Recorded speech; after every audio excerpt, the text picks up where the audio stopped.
Notre premier sujet de regard croisé ce soir, ce sera le Burundi. Le président élu, Évariste Ndayishimiye, prend fonction demain, jeudi. On parlera aussi du Mali. Ibeka ouvre la porte à un gouvernement d'union face à la contestation. Et puis en troisième position, nous évoquerons le bilan de la pandémie de coronavirus dans le monde. Le Covid-19, hier à 19h GMT, faisait 438 000 morts en tout. Le Togo, le dernier sujet, le filet social Novici, qui est suspendu. Voilà pour ce menu. Et pour l'aborder, Firmin Teko Agbo est notre invité. Bonsoir Firmin. Bonsoir Samuel Niaoui, merci de m'avoir invité. David Djagbavi également est avec nous. Bonsoir David. Bonsoir Samuel. Bonsoir Firmin. Salut David. Le premier sujet, c'est le Burundi. Le nouveau président burundais, Évariste Ndayishimiye, élu le 20 mai, prêtera serment jeudi lors d'une cérémonie initialement prévue en août, mais avancée en raison du décès soudain de son prédécesseur, Pierre Nkurunziza. C'est ce qu'on a appris lundi auprès de sources officielles. Le ministre des Affaires étrangères a invité les représentations diplomatiques au Burundi à bien vouloir prendre part aux cérémonies d'investiture du président élu, son Excellence Évariste Ndayishimiye, qui auront lieu jeudi 18 juin 2020 à 11h à Gitega, la capitale, selon une note du ministère. Firmin, finalement, c'est tranché, il n'y aura pas de période d'intérim au Burundi. Oui, bien évidemment, je pense que c'est le même système qui dirige. C'est le même système, même si Nkurunziza est mort. Et on veut montrer à l'opposition que l'esprit Nkurunziza, l'esprit système Nkurunziza est toujours là. Et il est toujours au pouvoir. Donc on gère tout. On dit, on ne veut pas laisser jusqu'en août avant qu'on ne prête serment. Donc il faut tout régler en même temps. C'est pour éviter les contestations dont on a déjà commencé par faire preuve l'opposition. Donc on veut dire à l'opposition que nous maîtrisons tout. Et donc le nouveau président, on l'oblige, on le fait prêter serment et puis c'est fini. Donc il prend les rênes du pouvoir et il gère le pays comme cela se doit. Je pense que l'actuel président, je ne pense pas qu'il soit nouveau, qu'il soit étranger au système. Mais c'est pour dire seulement que lui aussi, quoi qu'on puisse dire, ou quoi que les gens puissent s'imaginer, il a la même mise déjà sur le système. Il a des gens dans le système qu'il maîtrise déjà. Donc, au sens là, aussi n'était pas, s'il était tellement étranger au système, je pense que la Cour constitutionnelle n'allait pas trancher en sa faveur de sitôt comme ça. Peut-être on allait soutenir un peu les argumentaires de l'opposition pour dire, avec ce qui est en train de se passer là, donc on peut aller à une nouvelle élection, puisque cette situation n'avait jamais été prévue par la loi fondamentale du pays, c'est-à-dire la Constitution. Donc, on dit, on est avec lui, donc c'est l'actuel président, il est de la maison, donc on le soutient et on cloue le bec à l'opposition et le pays avance forcément. Mais en faisant fi de cette période d'intérim prévue par la Constitution et en avançant la prestation de serment, ça montre quand même qu'au sein de l'appareil d'État, ce n'est pas aussi la grande sérénité qu'on essaie de le montrer, parce que tout le monde redoute que si le président du Parlement prend l'intérim, alors que lui et celui qui est actuellement élu ne sont pas vraiment sur la même longueur, dont il peut y avoir des troubles. Oui, bien évidemment. Et je pense aussi que la situation qui s'est posée au Burundi aujourd'hui n'avait pas été pensée par ceux qui avaient rédigé la constitution de ce pays. C'est-à-dire que finalement, elle n'est pensée nulle part. Voilà, dans aucun autre pays. Je pense que ce détail a semblé échapper à beaucoup de gens. Et aujourd'hui, ça se passe avec le Burundi qui s'est retrouvé dans une situation un peu délicate suite au décès de Nkurunziza. Mais je pense aussi, parallèlement à ce que Firmin disait tout à l'heure, je pense aussi que c'est le désir de la nouvelle équipe qui heureusement a remporté les élections. Heureusement aussi que avant le décès de Nkurunziza, il y a eu des élections qui ont vu un candidat, le candidat de son propre camp politique remporter ces élections. Je pense que c'est beaucoup plus aussi la volonté de la nouvelle équipe de stabiliser le pays, de mettre le pays beaucoup plus en sécurité, lorsqu'on sait un peu comment le Burundi a été plusieurs fois victime de coups d'État et de déstabilisation des régimes qui se sont suivis.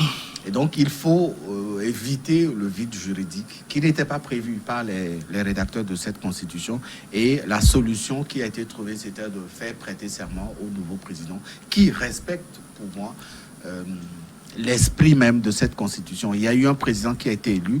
Je serais un peu d'accord avec la position du président de l'Assemblée nationale ou celui qui devait assurer l'intérim s'il n'y avait pas eu d'élection, puisque s'il faut appliquer cet article de cette constitution, l'actuel président de l'Assemblée nationale viendrait pour organiser des élections dans un délai bien fixé. Alors qu'ici, c'est fait que les élections ont déjà été organisées. Il y a eu un gagnant, il y a eu un perdant. Le gagnant n'attendait que la passation de service pour prendre pouvoir. Malheureusement, le président sortant est décédé. J'estime, autant que beaucoup d'observateurs, j'estime que la solution la plus appropriée pour stabiliser le pays, sécuriser le pays, éviter que le pays tombe dans des situations inimaginables, c'est de faire prêter serment au nouveau président qui a été élu, qui, après prestation de serment ou après investiture, va prendre les rênes du pouvoir pour véritablement l'exercer et permettre aux Burundais aujourd'hui d'être sous la conduite d'un président élu à la suite d'une élection. Finalement, c'est ce qu'a estimé la Cour constitutionnelle, c'est l'argument qu'ils ont pris. Ils ont dit l'objet de l'intérim ayant été vidé par l'élection présidentielle, il n'est plus nécessaire de passer à un intérim quelconque. Oui, bien sûr, c'est un argument qui peuvent brandir pour faire simple. Mais vous imaginez une situation dans laquelle le président de l'Assemblée nationale serait un homme puissant. Ou serait un très proche de Pierre Nkurunziza. Je ne pense pas que la situation puisse se dérouler comme ça, de la façon la plus simple. Non, je pense un peu à l'histoire, à ce qui s'est passé au Togo en 2005. Vous imaginez, il y avait un président de l'Assemblée nationale qui s'appelait Natchaba, qui était président de l'Assemblée nationale, qui était en France quand le général Yaya Dema décédait. Donc, en réalité, selon la Constitution, c'est lui qui devrait assurer l'intérim et organiser les élections dans un délai de 2 mois, selon la Constitution que vous voulez modifier en décembre 2002. Mais ça ne fut pas le cas parce que cela a montré, l'histoire montrait que Natchaba n'avait pas beaucoup d'amis au sein du système. Il était avec le général Yaya Dema, mais il n'avait pas beaucoup d'amis. On a fait venir en même temps le fils du général, et après c'était son vice-président, comment il s'appelait, Abbas Bonfo, qui était arrivé. Donc je pense que c'est la même situation aussi, abstraction faite de l'élection qui a été organisée.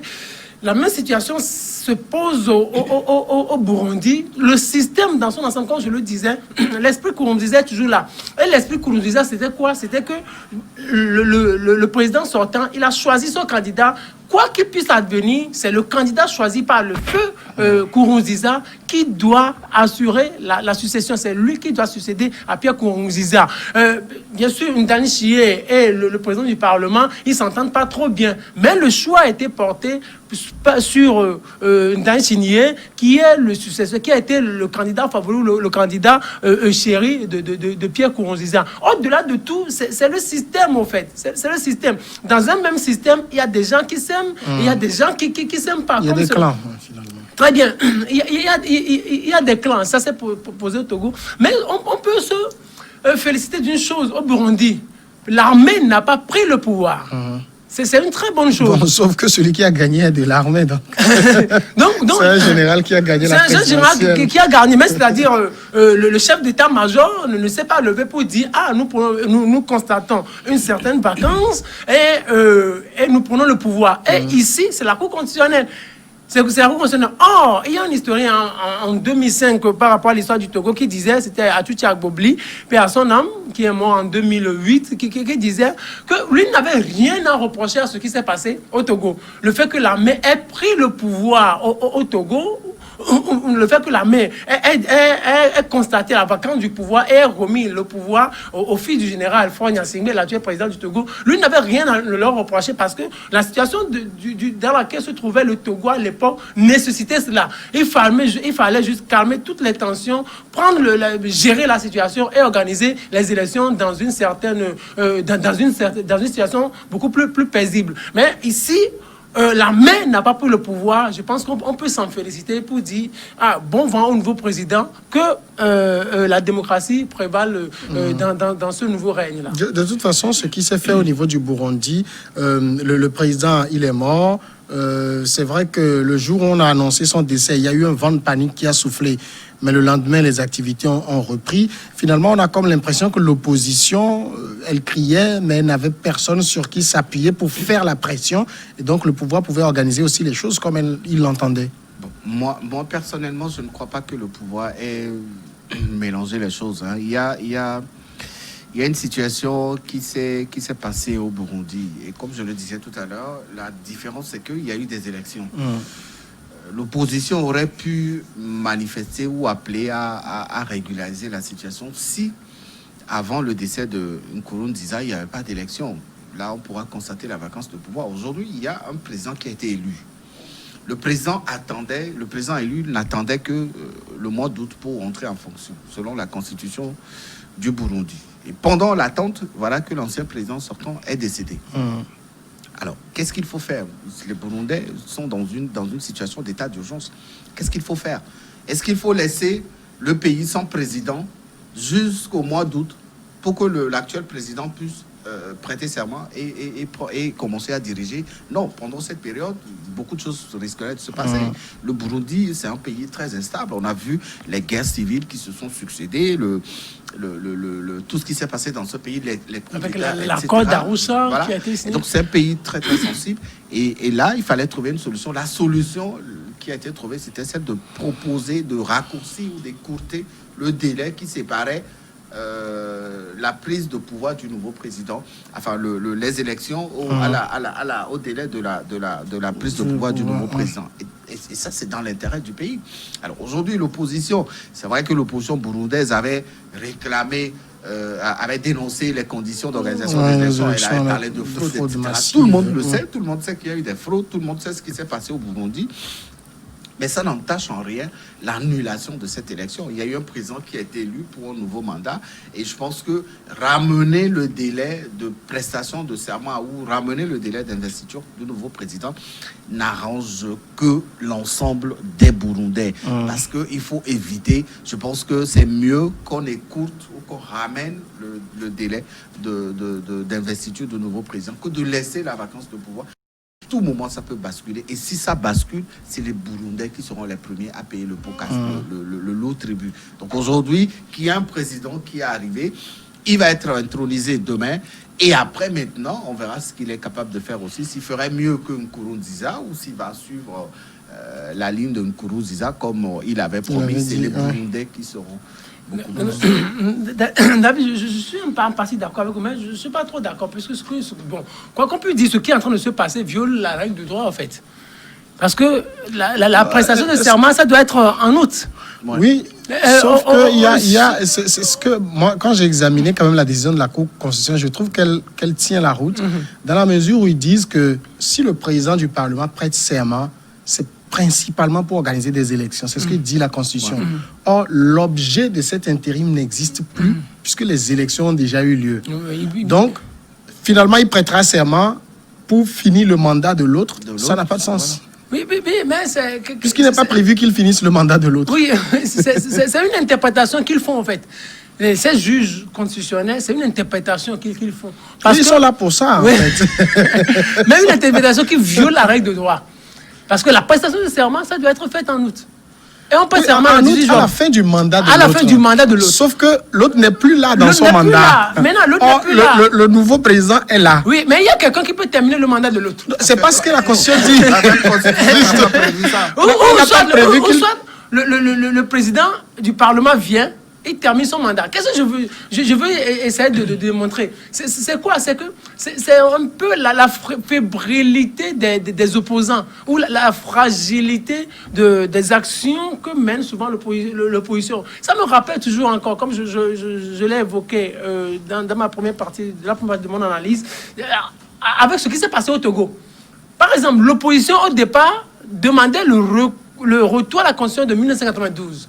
Or, s'il y avait retour, il devrait y avoir, c'était Natchaba qui devrait prendre le pouvoir et gérer, assurer l'intérim et organiser les élections. L'opposition a tellement manifesté, le président de la République actuelle a démissionné. Après il a repris, après il a démissionné. Et après, c'est Abbas Monfou, le vice-président de Natchaba, qui a pris le pouvoir. Et l'opposition s'est tuée là-dessus. Et l'opposition a accepté que les élections se tiennent. Et après, on a vu ce qui s'est passé. Maintenant, ici, le fait que l'opposition se soit tuée comme ça, moi, ça me fait quelque chose. Moi, j'aurais souhaité, au-delà, l'administration fait de la sécurité ou du pragmatisme dont se prévaut indirectement la Cour constitutionnelle, moi, j'aurais souhaité que l'opposition continue par manifester et dise que le droit soit respecté et que chacun rentre dans son droit. Quel droit? Moi, je ne comprends pas. Que le président du Parlement, c'est ça? C'est ce qu'ils ont là-bas, un Parlement. Oui, c'est le président du Parlement vienne finir le mandat. Non, il ne vient pas finir, mais je pense que c'est une constitution. C'est une constitution qui s'est inspirée de la constitution française. En régime semi-présidentiel, le président qui vient, le président du Parlement, il vient. Et il organise les élections dans un délai de 2 mois. Oui, les élections ont déjà eu lieu. Les élections. Le décès du président en exercice n'annule pas les élections. C'est ça en fait. Mais ça crée une situation exceptionnelle. Non, il n'y a pas de situation exceptionnelle. La situation, elle est là. Elle est là dans son entité. On dit Nkurunziza est mort. Mais les élections étaient faites avant Nkurunziza. Bien sûr. Les élections, oui. Du vivant de Nkurunziza. Et la constitution du Burundi dit s'il faut que le président du Parlement prenne le pouvoir et constate la vacance du pouvoir, prenne le pouvoir, c'est en cas de constat de vacance de pouvoir. Et le président du Parlement viendra pour organiser des élections dans un délai de 2 mois. Dans ce cas de figure, les élections ont déjà été organisées. Il y a eu un vainqueur. Le vainqueur attend qu'on lui passe le pouvoir. Et pendant ce temps, le président meurt. Qu'est-ce que le président du Parlement ce que je dis. Permettez qu'on aille à la première pause et on va revenir continuer ce débat qui devient intéressant.